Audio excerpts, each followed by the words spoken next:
বন্যায় বিধ্বস্ত বিলোনিয়া মহকুমার বিভিন্ন এলাকা, বিশেষ করে ভারতচন্দ্রনগর ব্লকের প্রতিটা পঞ্চায়েত এখন বন্যা কবলিত। মুহুরী নদীর জল স্থানীয়দের বাড়িঘরে ঢুকতে প্রবেশ করেছে।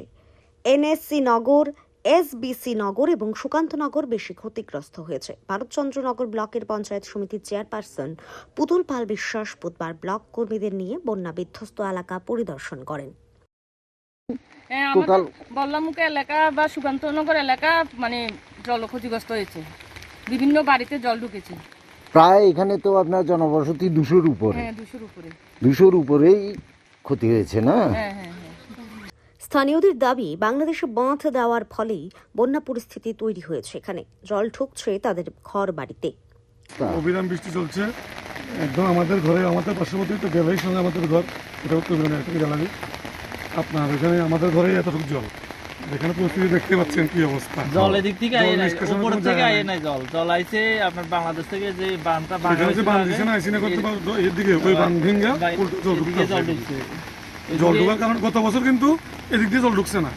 গত বছর আমরা ওইখান দিয়ে ঢুকছিল, গত বছর কিন্তু প্রত্যক্ষ দেখছি আমরা, কিন্তু এখন এই বছর কিন্তু ভাবতে পারতেছি না যে আমাদের ঘরে জল ঢুকবে, উল্টা জল আইছে।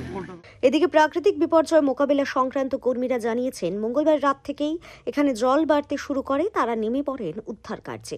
কালকে আমরা রাত্রে থেকে রাত্রে বিকাল পর্যন্ত এখানে জল ছিল না। রাত্রে আমরা 10টা না 3টার দিকে আমরা এনে আইছি। এনে আমরা ইতেন করে গেছি, অনেক রেস্কিউ করে গেছি। কালকে জল আসছিল ইয়ানে, এই সাইডে অনেক জল আসছিল, ইয়ানে আসছিল না। রাত্রে থেকে ইয়ানে অনেক জল বাইরে গেছে। এই জলটা কি নদী থেকে ঢুকতেছে না? এটা তো বলা যেতে পারে না, নদীর থেকে ঢুকবো, নাহলে নদীর জলে তো অনেক, মুড়ি নদীর জলও অনেক বাইরে গেছে।